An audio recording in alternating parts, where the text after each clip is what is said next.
사랑하는 성도 여러분, 2월 2일 목요일 새벽 만나에 오신 여러분을 주님의 이름으로 환영하고 축복합니다. 오늘 우리에게 주시는 하나님의 말씀 룻기 1장 6절에서 14절까지의 말씀입니다.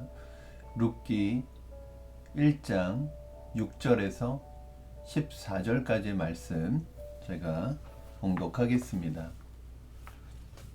그 여인이 모압 지방에서 여호와께서 자기 백성을 돌보시사 그들에게 양식을 주셨다 함을 듣고 이에 두 며느리와 함께 일어나 모압 지방에서 돌아오려 하여 있던 곳에서 나오고 두 며느리도 그와 함께 하여 유다 땅으로 돌아오려고 길을 가다가 나오미가 두 며느리에게 이르되 너희는 각기 너희 어머니의 집으로 돌아가라. 너희가 죽은 자들과 나를 선대한 것 같이 여호와께서 너희를 선대하시기를 원하며 여호와께서 너희에게 허락하사 각기 남편의 집에서 위로를 받게 하시기를 원하노라 하고 그들에게 입맞춤에 그들이 소리를 높여 울며 나오미에게 이르되 아니니이다. 우리는 어머니와 함께 어머니의 백성에게로 돌아가겠나이다 하는지라. 나오미가 이르되 내 딸들아 돌아가라. 너희가 어찌 나와 함께 가려느냐? 내 태중에 너희의 남편 될 아들들이 아직 있느냐? 내 딸들아 되돌아가라. 나는 늙었으니 남편을 두지 못할지라. 가령 내가 소망이 있다고 말한다든지 오늘 밤에 남편을 두어 아들들을 낳는다 하더라도 너희가 어찌 그들이 자라기를 기다리겠으며 어찌 남편 없이 지내겠다고 결심하겠느냐? 내 딸들아 그렇지 아니하니라.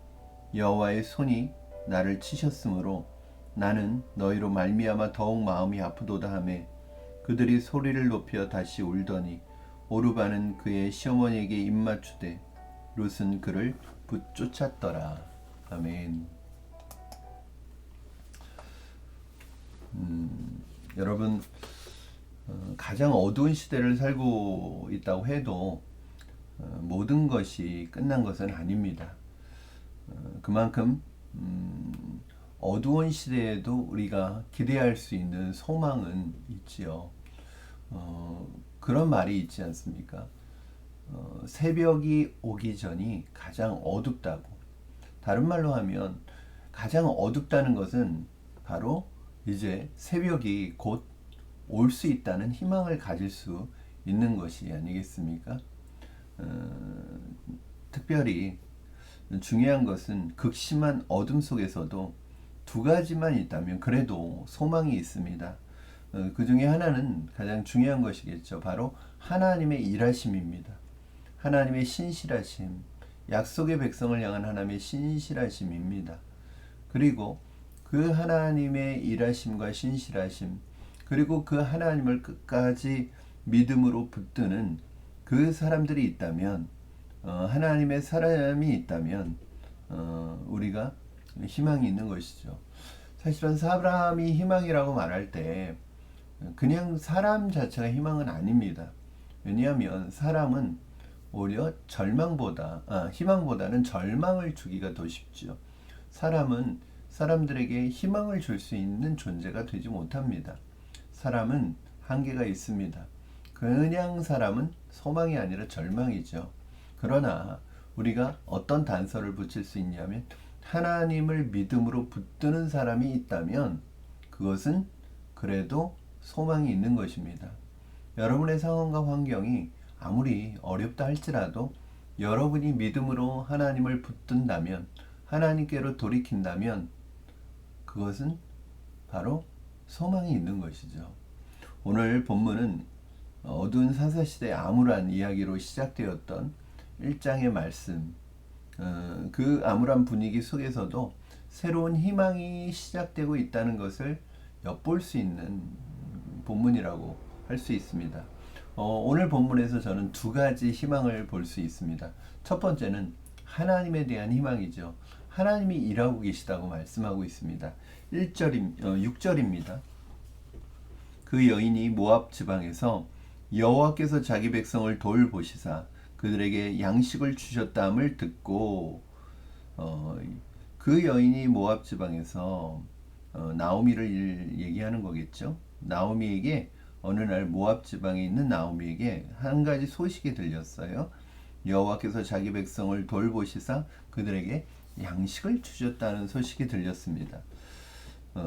그 전에 이스라엘 백성들이 이스라엘 백성들 유다 땅에 임한 기근도 하나님의 주권 아래에 있었던 것이고요. 또 오늘 본문에서 말하고 있는 것처럼 회복도 하나님의 주권 아래에 있는 것이죠. 그러므로 여러분 환경 때문에 하나님을 믿는 여러분의 신앙이 왔다 갔다 하지 않기를 바랍니다. 그것이 어떤 환경이든지 간에 결국은 그 모든 환경들은 하나님의 주권 아래에 있다는 것을 우리가 믿음으로 고백하고 기억할 수 있게 되기를 주님의 이름으로 축원합니다. 이 소식을 이제 나오미가 듣게 되는데 나오미에게 있어서 이 소식은 이제 돌아오라는 주님의 음성으로 들렸을 것입니다. 이제 더 이상 세상에서 또 네 고집대로 살지 말고 하나님의 은혜의 품으로 돌아오라는 주님의 음성처럼 들렸을 것입니다. 이에 대해서 나오미는 반응을 하기 시작합니다. 고향으로 다시 돌아가야겠다고 마음을 먹습니다. 저는 여러분들에게 여러분이 침체 가운데 있을 때, 어려운 가운데 있을 때, 어두운 상황 속에 있을 때 빛과 같은 이 주님의 음성이 들려지기를 주님의 이름으로 축원합니다. 이 음성이 들려져야 합니다. 하나님은 여러분을 지금도 부르십니다. 그러나 우리가 스스로 귀를 막지만 않는다면 그 음성은 여러분에게 들려질 것입니다. 하나님의 음성이 들려지기를 바랍니다. 그리고 그 하나님의 음성이 들려진다면 더 이상 고집 부리지 말고 믿음으로 반응하시기를 주님의 이름으로 축복합니다. 오늘 본문에서 사실은 그런 생각을 하게 됩니다. 이렇게 돌아간다는 것은 용기가 필요하다. 믿음의 용기가 필요하다. 그렇죠. 여러분 내 죄를 깨닫고 돌이키는 것에는 용기가 필요합니다. 사실 주님께로 돌아가려고 할 때, 말씀으로 돌아가려고 할 때 용기가 필요합니다. 나오미가 다시 유다 땅으로 돌아가는 것은 쉬운 일은 아니었습니다. 왜냐하면 나오미가 엘리멜렉과 함께 가족들이 유다 땅을 떠나올 때 아마 다시 돌아올 생각은 아니었던 것 같습니다. 모든 것을 다 처분하고 떠났습니다. 모든 것을 다 팔고 떠났어요. 그래서 다시 돌아간다고 해도 유다 땅에는 아무것도 남아있지 않습니다. 그리고 주변에 있는 사람들의 시선을 의식하지 않을 수 없습니다. 자기 살겠다고 잘 살겠다고 다 버리고 떠나더니 이제 망해서 돌아왔구만. 그 사람들의 시선이 얼마나 또 신경이 쓰였겠습니까? 왜 두렵지 않았겠습니까? 그러나 나오미는 사람들의 시선을 감수했습니다. 아직도 하나님께 돌이켜야 되고 말씀으로 돌이켜야 되는데 내가 내 자존심 부리고 사람들의 시선을 신경 쓰고 있다는 것은 아직 정신 덜 차린 것입니다. 나오미는 이제 사람들의 시선을 신경 쓸 처지가 되지 않습니다. 이제 나오미가 갈 수 있는 길은 하나밖에 없습니다. 이제라도 돌아가는 것이죠. 끝까지 고집 부리고 돌이키지 않으면 점점 고통과 절망은 깊어질 것입니다. 여러분 하나님께서 부르실 때 체면 차리지 말고 자존심 부리지 말고 주님께로 돌아가시는 여러분 되기를 주님의 이름으로 축원합니다. 나오미는 믿음이 있는 사람이었습니다. 저는 사람은 실수할 수 있다고 생각합니다. 순간적인 실수로 또 죄로 믿음을 떠날 수 있다고 생각합니다. 믿음의 침체에 빠질 수 있다고 생각합니다. 그러나 그래도 돌이키고 돌아오는 사람에게는 희망이 있습니다. 제가 오늘 본문에서 나오미와 며느리들의 대화를 보면서 희망을 보게 됩니다. 7절에서 10절 말씀, 7절에서 10절입니다. 있던 곳에서 나오고 두 며느리도 함께 그와 함께하여 유다 땅으로 돌아오려고 길을 가다가 나오미가 두 며느리에게 이르되 너희는 각기 너희 어머니의 집으로 돌아가라. 너희가 죽은 자들과 나를 선대한 것 같이 여호와께서 너희를 선대하시기를 원하며 여호와께서 너희에게 허락하사 각기 남편의 집에서 위로를 받게 하시기를 원하노라 하고 그들에게 입맞춤에 그들이 소리를 높여 울며 나오미에게 이르되 아니니이다 우리는 어머니와 함께 어머니의 백성에게로 돌아가겠나이다 하는지라. 지금 나오미와 며느리들의 대화를 듣고 있으면 어떤 그 생각이 드십니까? 굉장히 서로가 서로에게 진심이라는 것을 알 수 있죠. 나오미는 며느리들에게 돌아가라고 말합니다. 그리고 며느리들은 어머니를 쫓아가겠다고 그렇게 얘기합니다.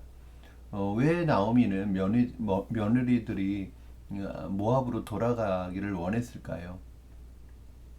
저는 오늘 본문에서 처음부터 나오미가 며느리들과 며느리들에게 이 얘기를 하지 않고 길을 가다가 얘기를 했다는 거예요.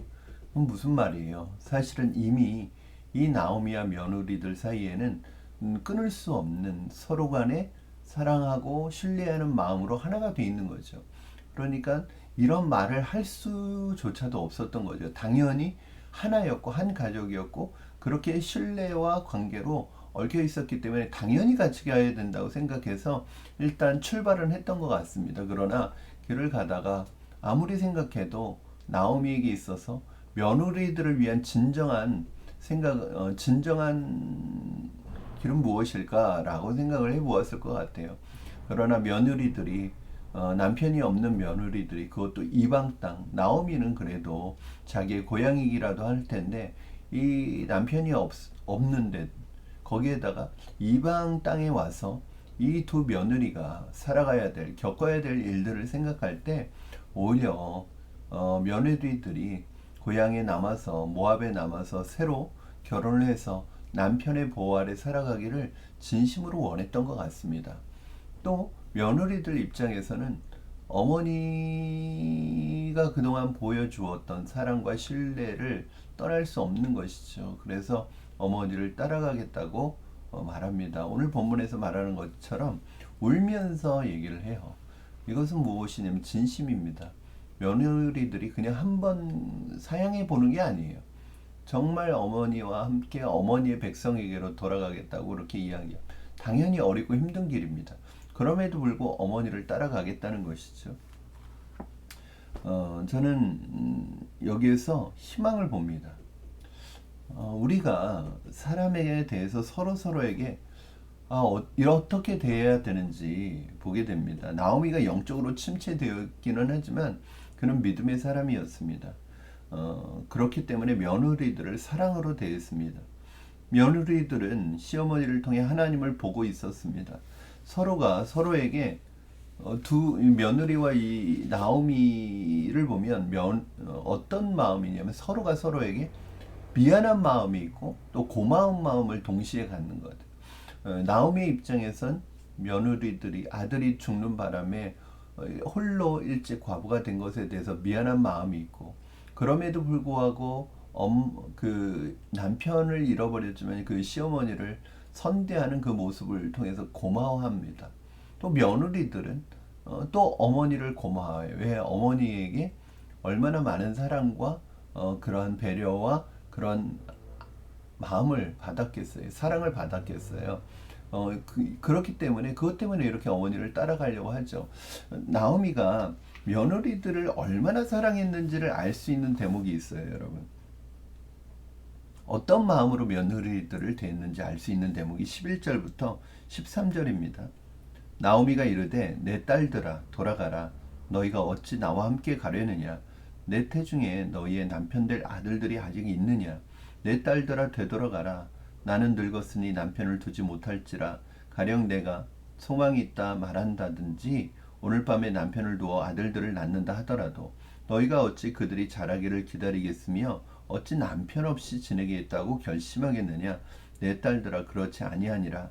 여호와의 손이 나를 치셨으므로 나는 너희로 말미암아 더욱 마음이 아프도다.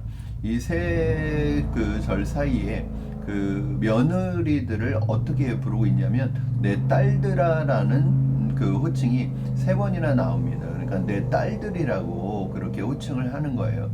그런데 이것이 형식적이 아니라 정말 나오미가 며느리들을 자신의 딸처럼 생각하고 있다는 것을 알 수 있을 것입니다. 13절 마지막 부분에 보면 너희로 말미암아 더욱 마음이 아프다고 이야기하고 있습니다. 저는 우리가 믿음의 사람으로서 특히 가족들을 대할 때 이 마음이 있어야 된다고 생각합니다. 고마운 마음이 있어야 될 것 같아요. 가족에 대해서 당연하다고 생각하면 안 됩니다. 당연한 것은 하나도 없습니다. 고마운 마음을 가져야 돼요. 그리고 또 하나는 미안한 마음을 항상 가져야 합니다. 이 두 마음을 가지고 가족이 가족을 대한다면 사실은 서로를 향한 신뢰감이 단단하게 쌓여질 거예요. 그런 생각을 해봅니다. 어떠한 어려움이 있다 하더라도, 어떠한 어려움이 불어닥친다 하더라도 가족이 하나가 되고 가족이 서로를 향하여 사랑하고 신뢰한다면 어떤 어려움도 이겨낼 수 있을 것입니다. 그만큼 가족은 중요합니다. 사랑하는 여러분, 하나님께서 이런 사람들을 통해 일하십니다. 저는 사람들이 하나님을 붙들려고 할 때 그 안에서 진짜 희망을 봅니다. 지금 조금 어려워도 회복될 은혜를 보게 됩니다. 14절 말씀, 그들이 소리를 높여 다시 울더니 오르바는 그의 시어머니에게 입맞추되 룻은 그를 붙쫓았더라. 이 붙쫓았더라라는 것은 무엇이냐면 끝까지 붙들었다는 거예요. 끝까지 붙들고 따라갔다는 것을 의미합니다. 사랑하는 여러분, 이제 룻을 통해서 하나님의 빛이 나오미의 가문에 비치게 될 것입니다. 어느 시대이든 끝까지 하나님의 말씀을 붙들고 약속을 붙들고 따라가는 사람들에게 지금 현재 어려움과 고난을 뛰어넘는 하나님의 복과 은혜가 그 사람과 그 사람의 가문에 임하게 될 줄로 믿습니다. 어디에서부터 어떻게 회복될 수 있을지 막막해도 사실은 지금 상황이 그렇잖아요. 도대체 어디에서부터 문제를 해결해야 될지 모르는 막막한 상황인데, 저는 그 막막한 상황에도 믿음으로 걸어가는 사람들을 통해서 반드시 희망의 빛은 비춰지고 반드시 문제 해결의 실마리가 나타날 줄로 믿습니다. 사랑하는 성도 여러분, 저는 여러분이 어떠한 환경과 상황 속에서도 상황과 환경에 함몰되거나 휩쓸리지 말고 끝까지 약속을 붙들고 끝까지 하나님을 붙들고 믿음으로 나아가시는 여러분 되시기를 주님의 이름으로 축복합니다. 그것이 바로 오늘 우리 가정의 희망이고 우리 교회의 희망이고 이 시대의 희망이라는 것을 여러분 잊지 마시기 바랍니다. 기도하겠습니다. 살아계신 하나님 아버지, 감사합니다. 하나님, 아무리 어둡고 막막한 현실 속에서도 하나님 희망은 있는 줄로 믿습니다. 하나님께서 일하고 계시고 하나님께 돌이켜 하나님의 약속을 향하여 믿음으로 걸어가는 그 사람을 통해서 하나님은 우리 가정과 우리 시대와 하나님 우리의 삶을 회복시켜 주실 줄로 믿습니다. 그래도 희망이 있다는 것을 잊지 않고 주저앉아 포기하거나 낙심하지 아니하고 믿음으로 일어나는 우리가 되게 하여 주시옵소서. 감사하며 예수님의 이름으로 기도하옵나이다. 아멘. 사랑하는 성도 여러분, 오늘 말씀처럼 아무리 어렵고 어둡고 막막하더라도 하나님을 향하여 우리의 방향을 돌이키시기를 바랍니다. 자존심, 내 고집 다 내려놓으시고 하나님의 말씀 붙들고 믿음으로 나아가면 우리의 삶은 다시 희망으로 가득 차게 될 줄로 믿습니다. 오늘 하루도 하나님이 일하시는 줄로 믿습니다. 하나님 말씀 붙들고 걸어가는 여러분을 통해서 하나님의 희망은 우리의 삶에 들어오게 될 줄로 믿습니다. 오늘 하루도 승리하는 여러분 되기를 주님의 이름으로 축복합니다. 사랑합니다, 여러분. 우리 내일 또 금요 새벽 만날 시간에 또 뵙도록 하겠습니다. 오늘 하루도 은혜 가운데 지내십시오, 여러분. 내일 새벽 만날 시간에 찾아뵙겠습니다. 사랑하고 축복합니다.